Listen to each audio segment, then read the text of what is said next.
Everybody. तो आज जो हम लोग नया चैप्टर के साथ शुरुआत करने वाले हैं वो करंट है। पिछले वीडियो में मैंने आपको बोला था कि करंट की शुरुआत करेंगे। तो सबसे पहले करंट के बारे में आप लोग जान लीजिए कि आखिर ये करंट होता क्या है, इसका क्या यूजेज है और इसको हम लोग किस तरीके से पढ़ते हैं और इसका हमारे जीवन में क्या उपयोग है। सबसे इम्पोर्टेंट बात, तो जो भी करंट के बारे में हम लोग देखें तो करंट जो है ये कोई बहुत नई चीज़ नहीं है। जब से हम लोग पैदा लिए हैं तब से हम लोग करंट के बारे में कुछ न कुछ जानते हैं, लेकिन करंट का जो स्टडी है, जो हम अपने लाइफ में किस तरीके से उसका यूज करते हैं वो सब कुछ पता होता है, लेकिन थियोरिटिकली करंट के बारे में हमको पता नहीं होता है।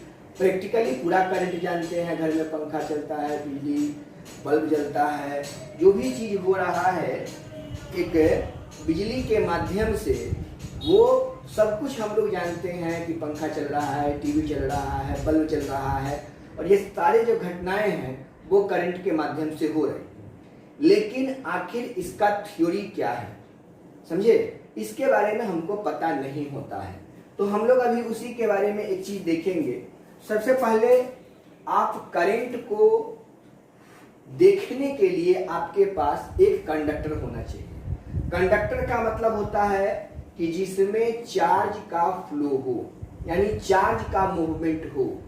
जिस बॉडी में चार्ज का मूवमेंट होगा, यानी अगर मान लीजिए कि यहाँ एक हम लोग वायर ले लिए हैं जिसमें बहुत सारा इलेक्ट्रॉन है, तो इस इलेक्ट्रॉन का जो मूवमेंट होगा इस कंडक्टर में, तो ये बहुत सारे इलेक्ट्रॉन मिलके क्या बन जाते हैं अकॉर्डिंग टू इलेक्ट्रोस्टैटिक्स। मैंने आपको बताया कि इलेक्ट्रॉन जब एक ग्रुप में हो जाता है तो वहां से बन जाता है क्वांटाइजेशन, और यही क्वांटाइजेशन बन जाता है चार्ज। तो कहने का मतलब कि ये जो चार्ज है वह चार्ज इस कंडक्टर में क्या करेगा, फ्लो करेगा। तो इसमें जब इस चार्ज का क्या होगा, मूवमेंट होने लगेगा। अगर इसी में मूवमेंट होने लगेगा किसका, चार्ज का, तो चार्ज का मूवमेंट होगा। तो कहने का मतलब कि यहाँ से यहाँ तक आने में, चाहे यहाँ से यहाँ तक आने में, चाहे यहाँ से यहाँ तक आने में उसको क्या लग रहा है, टाइम लग रहा है। किसको टाइम लग रहा है, तो चार्ज के मूवमेंट में। यानी कि जब इसमें से ये मूव करेगा तो ये जो मूवमेंट हो रहा है, इसी मूवमेंट को जितना टाइम में यह एक प्लेस से दूसरे प्लेस तक चला जाता है, उसी के रेट को जो हम नापते हैं, रेट का जो मेजरमेंट करते हैं, वही रेट करंट कहलाता है। अब रही बात, यहाँ से एक चीज और आपके दिमाग में आ रहा होगा।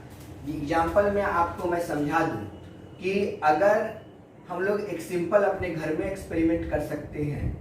आप लोग के पास निश्चित तौर पर घर में बैटरी होगा, टॉर्च वाली बैटरी हो या कोई भी दुकान में जो बैटरी होती है वो बैटरी ले लीजिएगा, और उस बैटरी में निश्चित तौर पर आप देखते होइएगा कि एक पॉजिटिव टर्मिनल होता है, दूसरा निगेटिव टर्मिनल होता है। इसी वायर से एक वायर, इसी से पॉजिटिव और निगेटिव टर्मिनल से एक वायर को हम लोग कनेक्ट कर देते हैं, और कनेक्ट करके यहीं पे एक हम लोग क्या करते हैं, बल्ब लगा देते हैं। जब ये बल्ब लग जाता है यहाँ पर, तो हम क्या देखते हैं कि ये बल्ब जो है सो जलने लगता है। तो आखिर हुआ क्या, इसमें क्या हुआ होगा, ये सोचिए। तो यहाँ पर जिस समय बैटरी था, केवल बैटरी था या केवल वायर था, तो क्या ये बल्ब जल रहा था? केवल वायर से आप बल्ब को नहीं जला सकते हैं, केवल बैटरी से आप बल्ब को नहीं जला सकते हैं। ये एक पॉजिटिव और एक निगेटिव है, यहाँ पे बल्ब को पॉजिटिव टर्मिनल चाहे निगेटिव टर्मिनल पर रख दिए और बल्ब जलने लगा, ऐसा संभव नहीं है। तो ये जो बैटरी है वो बैटरी आपका सोर्स का काम करेगा, और ये बल्ब जो है वो यहाँ से क्या करेगा, वो आप समझ लीजिए कि यहाँ पर जो इलेक्ट्रॉन जो है उसको ये मूव कराने का काम करेगा। बैटरी जो है यहाँ से इलेक्ट्रॉन को इस तार से मूवमेंट करा देगा, यानी कि यहाँ से इस सोर्स से इलेक्ट्रॉन निकलेगा और इस बल्ब तक के पहुंचेगा। यानी कि जब तक हम तार नहीं लगाते हैं, वायर नहीं लगाते हैं, आप किसी बल्ब को नहीं जला सकते हैं। यानी ये जो वायर है वही आपका कंडक्टर है, ये आपका कंडक्टर है। तो आप बैटरी से वायर को जब तक नहीं कनेक्ट कीजिएगा तब तक बल्ब आपका नहीं जलेगा। तो आप समझ चुके होंगे कि अगर हमको करंट को देखना है तो सबसे पहले हमको क्या चाहिए, वायर चाहिए, और वही वायर कंडक्टर होता है। इसीलिए मैंने हर डिफिनीशन में लिखा कि इलेक्ट्रिक करंट क्या है, तो it is a movement of electron. किसका मूवमेंट करवाते हैं, इलेक्ट्रॉन का। तो it is the movement of electron in any conductor, ये wire, any conductor is called current. Electricity या इलेक्ट्रिक करंट जो भी बोल सकते हैं, इट्स डिनोटेड बाय आई। और करंट को कहीं भी डिनोट जो किया जाएगा वो आई से डिनोट किया जाएगा। दूसरा डिफिनेशन लिखाया मैंने कि the rate of flow of charge, ये जो टाइम लगेगा किसी भी चीज में, हमने बोला था कि अगर किसी भी चार्ज को एक प्लेस से दूसरे प्लेस तक के जाने में उसको टाइम लगता है, तो आपको फिजिक्स में हम पढ़ा चुके हैं या मैथ में पढ़ा चुके हैं रेट मेजरर।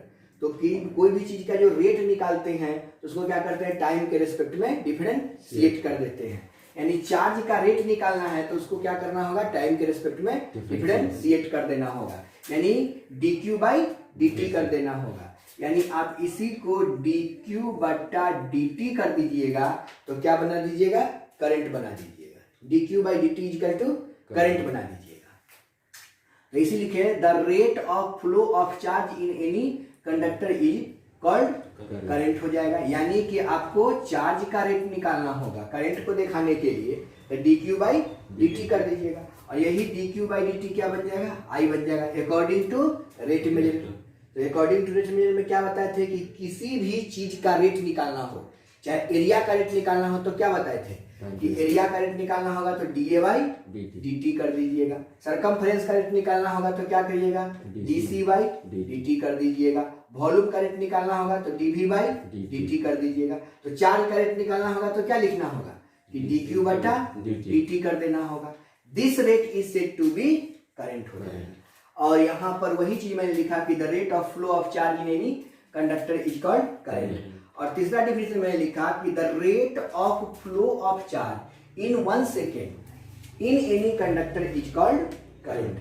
1 सेकेंड में, मतलब कि यहां से यहां तक के जो आने में उसको कितना लगा, 1 सेकेंड टाइम, 1 सेकेंड टाइम लगता है। मतलब आप यहां से देख सकते हैं कि अगर किसी चार्ज को, Q चार्ज को यहां से यहां तक के आने में कितना टाइम लगता है, t टाइम लगता है। तो 1 सेकेंड में करेगा तो क्या लिखेंगे, 1 सेकेंड में करेगा तो क्या लिखेंगे, Q बाई टी लिख देंगे। तो ये जो 1 सेकेंड में फ्लो ऑफ चार्ज है उसी को हम लोग क्या बोलेंगे, करंट बोलेंगे। करंट को I से डिनोट करते हैं, ये I इक्वल टू क्या हो जाएगा, Q बाई टी हो जाएगा। मतलब इस फॉर्म में भी आप लिख सकते हैं करंट को, और I इक्वल टू dQ बटा dt के फॉर्म में भी आप करंट को लिख सकते हैं। और अब देखिए, अब कूलम, इसका करंट चार्ज का यूनिट क्या होता है, कूलम, टाइम का क्या होता है, सेकंड। तो इसका यूनिट जो हो गया वो हो गया कूलम पर सेकंड, ठीक है। अब रही बात, इसका तो कूलम पर सेकंड हो गया। तो कूलम पर सेकंड जो होता है, यानी 1 coulomb per 1 second is equal two ampere, 1 ampere. तो एक्चुअल में करंट के जन्मदाता थे वो एम्पियर साहब थे, इसीलिए उनके नाम पर एम्पियर यूनिट को रखा गया।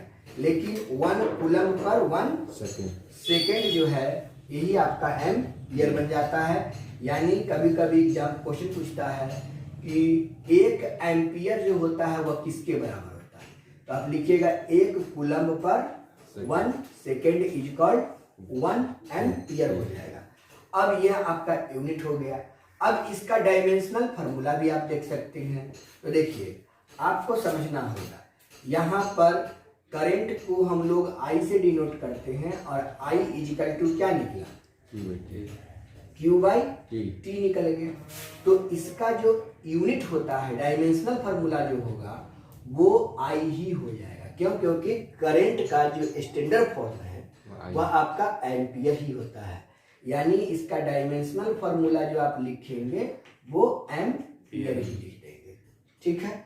अब यहाँ से क्रॉस मल्टीप्लिकेशन गुना कीजिएगा तो क्या निकल जाएगा, जब I is equal to since I is equal to Q by टी, Q इजिकल टू कितना I इंटू टी। तो इसका चार्ज का जो डायमेंशनल फार्मूला हो जाएगा, इसका डायमेंशनल फार्मूला जो जाएगा चार्ज का, डायमेंशनल फार्मूला ऑफ Q कर दीजिए, ऑफ Q कर दीजिए तो क्या निकल जाएगा, I इंटू टी भी लिख सकते हैं, कोई दिक्कत नहीं है।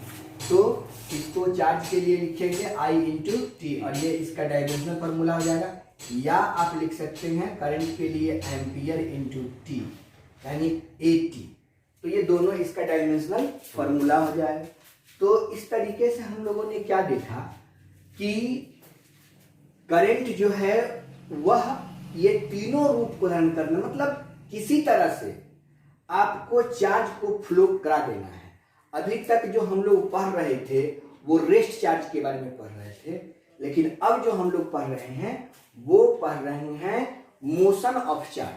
यानी कि आप एक और डिफिनेशन लिख सकते हैं कि motion of charge, motion of charge in any conductor या motion of charge in conductor is called current. आप ये भी लिख सकते हैं कि motion of charge in conductor is called current. यानी जो आपको सुविधाजनक लगे और उसको I से डिनोट करते हैं, यानी आप किसी भी तरह से लिख सकते हैं, कोई कंफ्यूजन दिक्कत नहीं होना चाहिए। ठीक है। अब मान लीजिए कि यहाँ से इसका डिफरेंट रूप हो सकता है, ठीक है, जिसके बारे में अभी आपको हम समझाते हैं। देखिए अभी जो हम लोग बात कर रहे थे कि करंट इलेक्ट्रिसिटी, तो करंट इलेक्ट्रिसिटी में हमने क्या देखा कि करंट इलेक्ट्रिसिटी में मैंने देखा कि I इज इक्वल टू यहाँ पे Q बटे T, ये फार्मूला। यहाँ से मैंने एक रूप दिया कि चार्ज जो होता है वह I इंटू टी के बराबर होता है।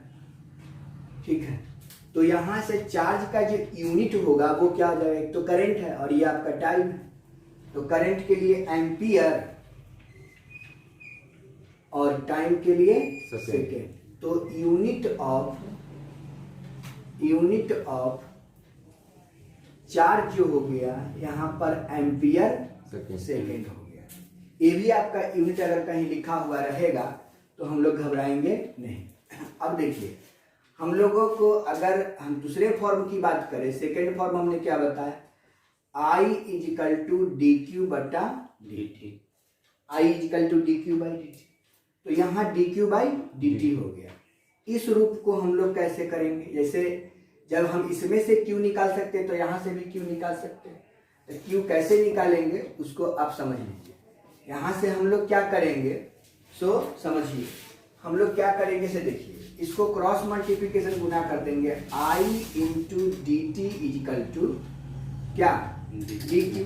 तो अब यहाँ से हम लोगों को दिखाई दे दिया होगा कि I into d t equal to क्या हो गया, डी क्यू। इसीलिए d q is equal to I into d T.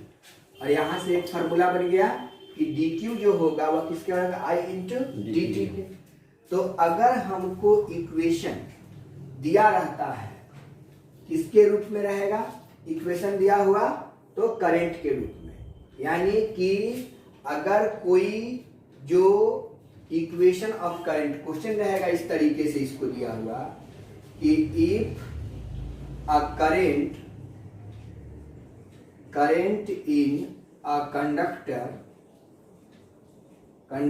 I is equal to 2t square plus 3t plus 5 ampere, then find the amount of charge then find the amount of charge in a conductor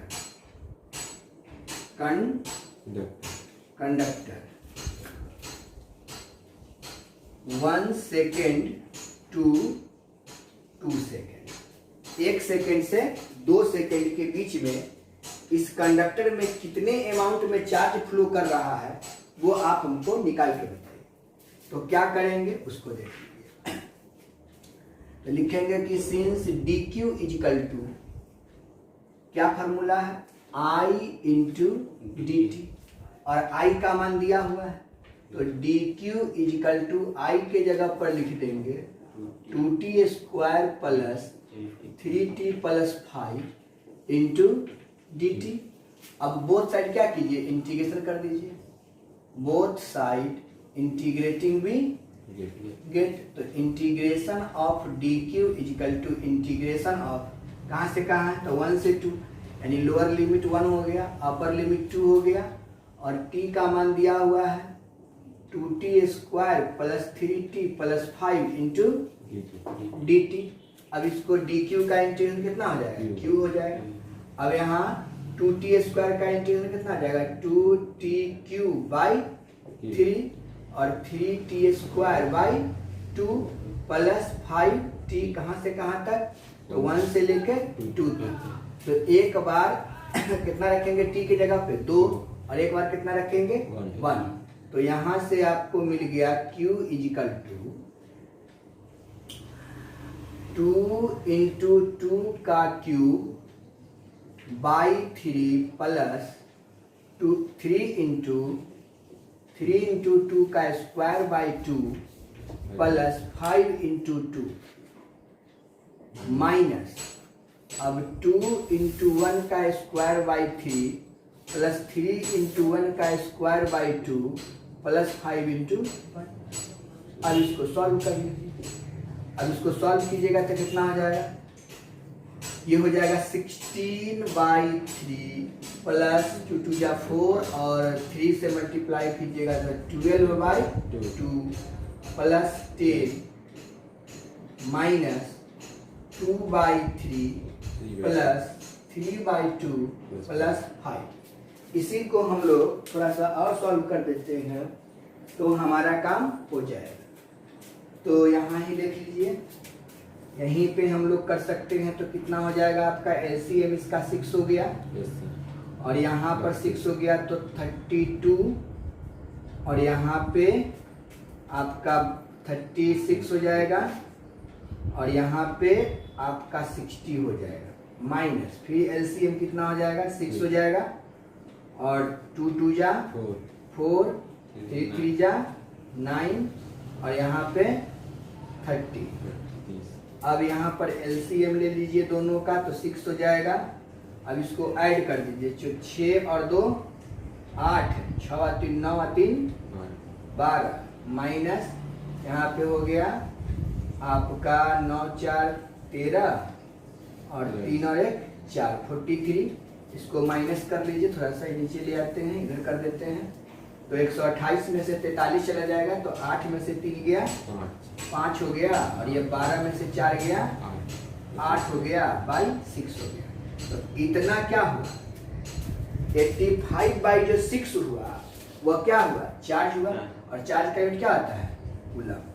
तो इतना यानी 85/6 coulomb charge को conductor में flow करवाइएगा तो इतना current बन के निकल जाएगा। या इतना करंट के लिए इतना आपको क्या करना होगा, इतना करंट बनाने के लिए इतना चार्ज को फ्लो कराना होगा।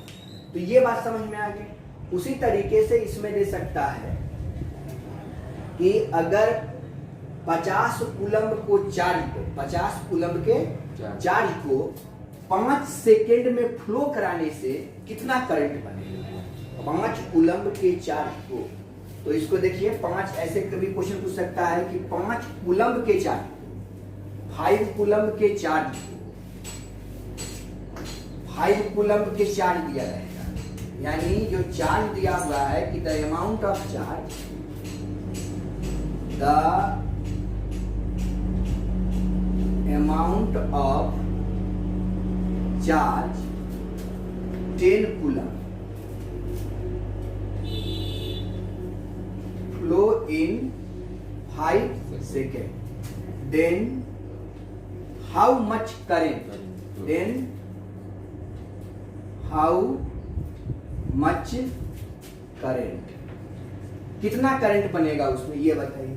तो अब बताइए कि यहाँ पर चार्ज का मान कितना दिया हुआ है, सिंस Q इजिकल टू कितना है 10 कूलम, T इजिकल टू कितना है 5 सेकेंड। पूछ क्या रहा है, करंट, करंट पूछ रहा है। तो I इजिकल टू क्या फॉर्मूला होता है, I इजिकल टू होता है Q बाई T, यानी कि Q का मान कितना है 10, टाइम का मान कितना है 5, दोनों को भाग दे दीजिए कितना हो जाएगा 2, यानी I इजिकल टू निकल गया 2 एम्पीयर। यानी कि अगर 10 कूलम के चार्ज को 5 सेकेंड तक फ्लो करवाया जाए तो उसमें जो करंट बनेगा कितना एम्पीयर का बनेगा, 2 एम्पीयर का करंट बनेगा। यानी कि अगर आपके पास यहां से एक निकल रहा है रिजल्ट कि चार्ज के अमाउंट और टाइम पर करंट का बनना निर्भर करता है, कितना करंट बनेगा वो डिपेंड्स करेगा चार्ज के अमाउंट पर और टाइम पर। सपोज कीजिए कि यहाँ पर 100 कूलम का चार्ज हम किसी कंडक्टर से फ्लो कराते रहे और 5 सेकेंड में कराते तो उसमें कितना करंट बनेगा। तो अब बताइए 20 एम्पियर का करंट बन जाएगा। यानी कि जितना ज्यादा आप चार्ज को लेंगे, जितना ज्यादा अमाउंट ऑफ चार्ज रहेगा उतना ही एम्पियर का करंट आपको तैयार हो जाएगा। यानी कि अगर आपको करंट के अमाउंट को बढ़ाना है तो यहाँ पर चार्ज के अमाउंट को बढ़ाना होगा।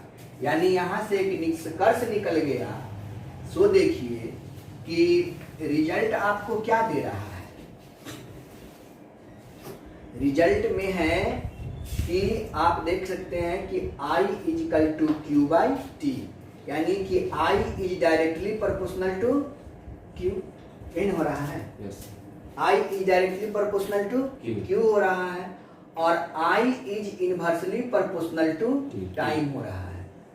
ठीक है, तो ये आपको यहाँ से एक निष्कर्ष निकल रहा है। अब देखिए जरा सोचिए कि अगर हमको अमाउंट ऑफ करंट पता है और टाइम पता है, ठीक, तो हमको कहने का मतलब यहाँ से एक बड़ी सोचने वाली चीज निकल रहा है, जिसको गौर कीजिएगा तो आपका भी दिल दहल जाएगा। हम लोग देखते हैं कि ट्रांसफार्मर से करंट चलता है और आपके वहां से झक लगा और आपके फट आपके यहाँ करंट पहुंच जाता है। सोचिए, इसका मतलब तो हमको यही लगता है कि उसमें टाइम लगता नहीं है, लेकिन टाइम लगता है।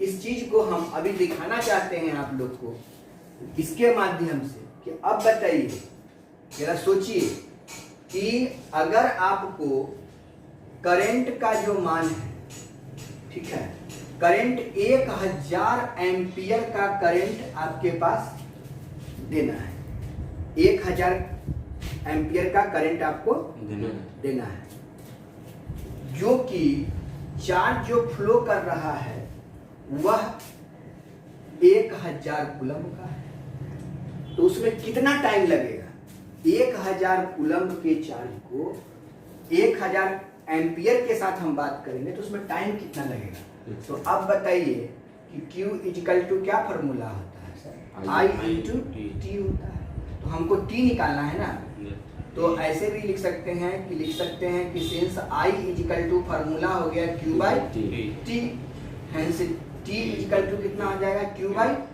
I। तो अब आप देखिए कि Q का मान कितना दिया हुआ है 1000 कूलम और करंट कितना दिया हुआ है 1000 एम्पियर, कट गया, coulomb per ampere is equal to second, coulomb per ampere is equal to second, यानी कि 1 सेकेंड मतलब 1000 एम्पियर के कूलम, 1000 एम्पियर का करंट 1000 कूलम के रिस्पेक्ट में अगर हम फ्लो करवाते हैं तो उसमें कितना सेकंड लगता है? 1 सेकंड लगता है। 1 सेकंड में इतना एम्पियर के करंट जो है पास कर जाता है। अब सोचिए कि इतना बड़ा अमाउंट के करंट को आप 1 सेकंड में पास करवा दे रहे हैं, तो ट्रांसफार्मर पर से जो करंट होगा आपके घर तक आने में कितना सेकंड लगेगा? 0 पॉइंट, इससे भी कम लगेगा, बहुत कम आएगा और आपके पास पहुंच जाएगा करंट। तो इसीलिए जो है सो हमको टाइम का पता नहीं चलता है, लेकिन टाइम लगेगा। अगर मान लीजिए कि हम इसको 100 कूलम्ब करते, 100 कूलम्ब करते, तब तो हमको 10 सेकंड लग जाता। 10 सेकंड लग जाता, यानी कि अगर चार्ज का अमाउंट बहुत कम है, चार्ज का अमाउंट बहुत कम है और करंट का अमाउंट ज्यादा है, तो उस समय आप जब मेजरमेंट कीजिएगा कि भाई टाइम कितना लग रहा है, तो आपको पता चल जाएगा उसमें 10 सेकंड समय लग गया। समझे? 10 सेकंड लग जाता है।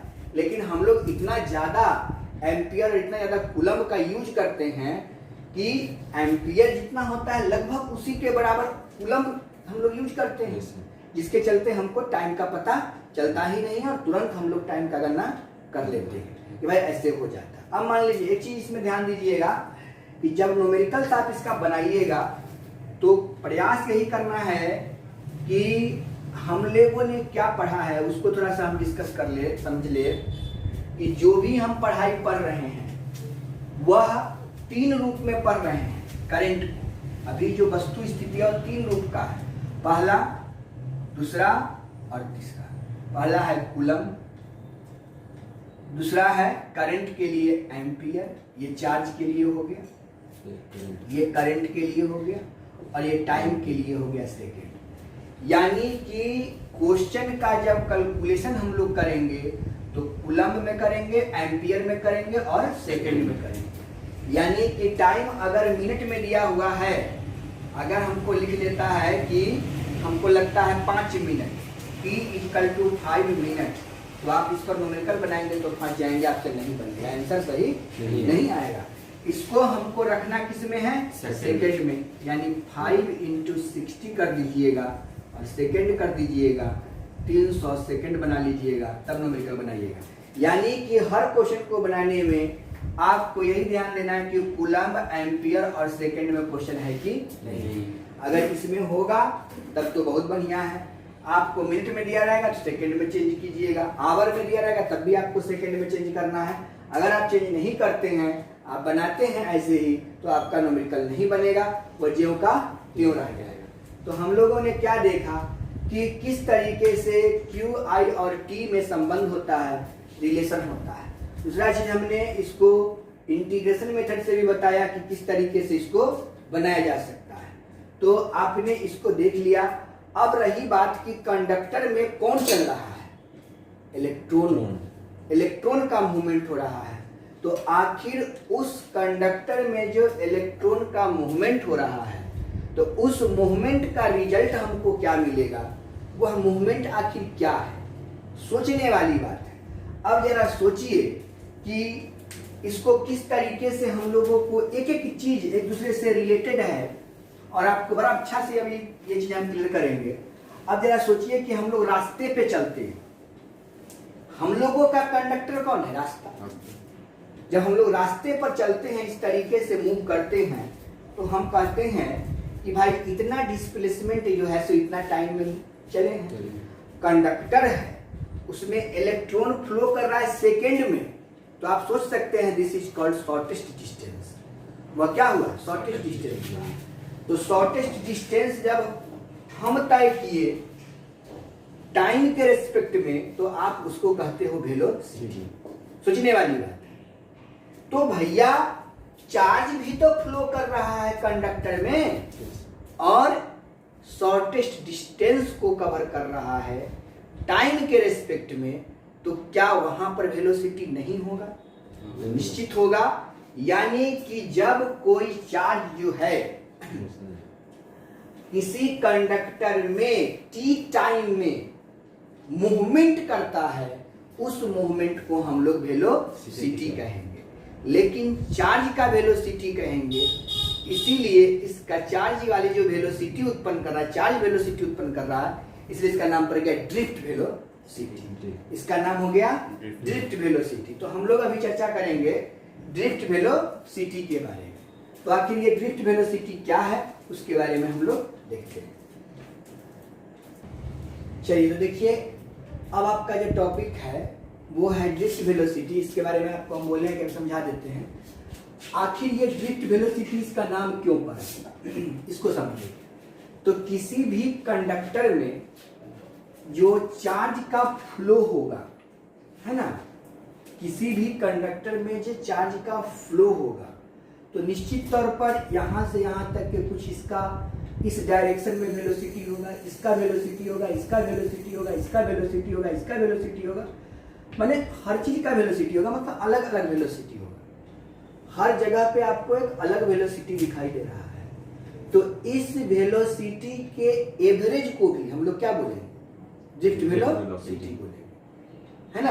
यानी average velocity of charge, average velocity of charge is called drift velocity. ऐसा भी डिफिनेशन लिख सकते हैं, दूसरा लिख सकते हैं। अब देखिए कि ये क्या हो रहा है, इलेक्ट्रिक फील्ड इंटेंसिटी, यानी कि फ्लो ऑफ चार्ज, है ना, flow of charge in any conductor in opposite direction of electric field intensity. Opposite direction of electric field intensity is called क्या हो जाएगा, ड्रिफ्ट वेलोसिटी।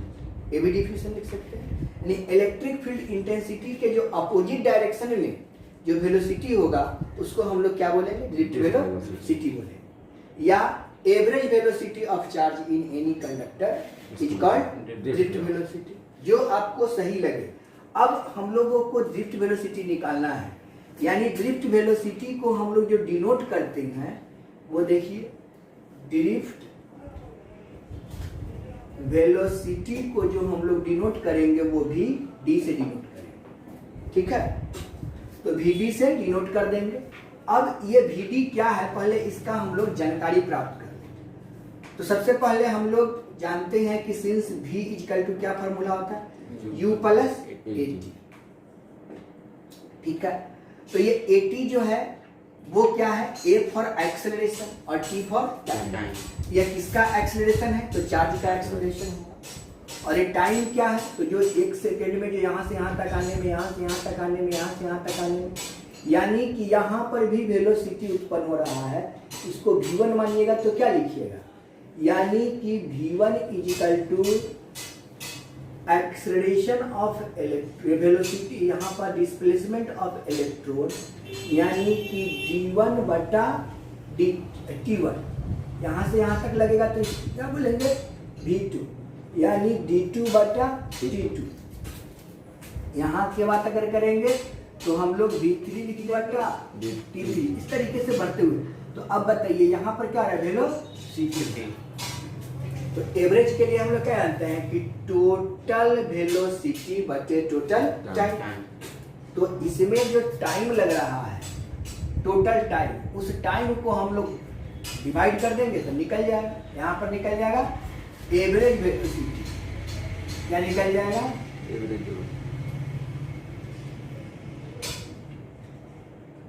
Average velocity. तो average velocity जो निकल रहा है वह आपका क्या कहलाएगा, ड्रिफ्ट वेलोसिटी। यानी एवरेज वेलोसिटी इन एनी कंडक्टर, ठीक है, इज कॉल्ड ड्रिफ्ट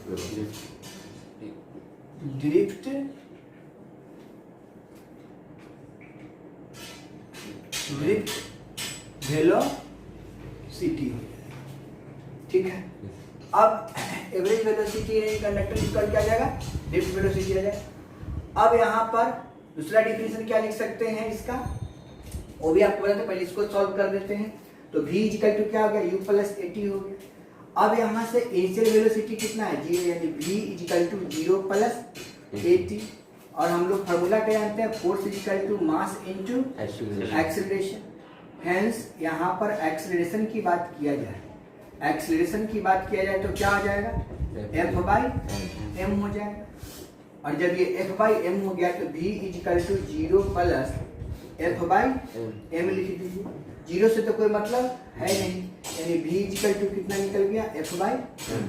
अब यहाँ पर सेकेंड देखिए, force is equal to electrostatic force, क्योंकि चार्ज का फ्लो है इसलिए यहाँ पर क्या उत्पन्न होगा, electrostatic force. Electrostatic force is equal to q into e into q हो जाएगा। और यहाँ पर क्यू क्या है, चार्ज ऑफ इलेक्ट्रॉन है, इसीलिए इसको लिखेंगे ई इंटू ई। और चार्ज ऑफ इलेक्ट्रॉन क्या होता है, निगेटिव, यानी माइनस ई इंटू ई। ये हो गया। अब देखिए कि एफ ई की जगह पर क्या निकल गया, सॉरी क्यू छूट रहा है सब जगह, है ना। तो एफ के जगह पर माइनस ई इंटू ई निकल गया। तो यहाँ से हो गया आपका velocity is equal to minus capital E into small e by m into t. अब इसी को बनाइएगा लिफ्ट वेलोसिटी, तो ये टी बन जाएगा टॉर्क, इसीलिए यहाँ पर भी डी लिखिएगा। तो यहाँ पर minus e into e by m into torque लिखना पड़ेगा। अब ये आपका ड्रिफ्ट वेलोसिटी का फॉर्मूला हो गया। अगर बोथ साइड टेकिंग मॉड कर दीजिएगा तो वी डी का mod equal to minus e into e by m into torque का मॉड। तो यहाँ पर वी डी इक्वल टू निकल गया, निगेटिव हट जाएगा, e into small e by m into torque. और ये ड्रिफ्ट वेलोसिटी का फॉर्मूला हो गया। तो ड्रिफ्ट वेलोसिटी का दूसरा डेफिनेशन क्या हो गया यहाँ से, कि flow of charge opposite direction of electric field intensity. दूसरा डेफिनेशन यहाँ से हम ले लेते हैं, flow of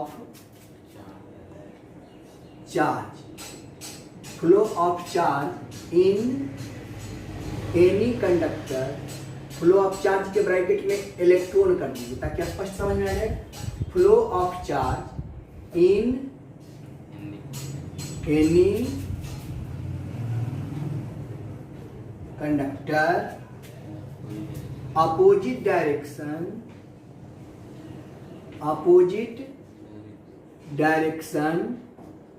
of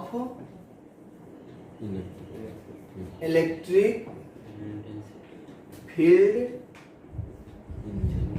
intensity is called drift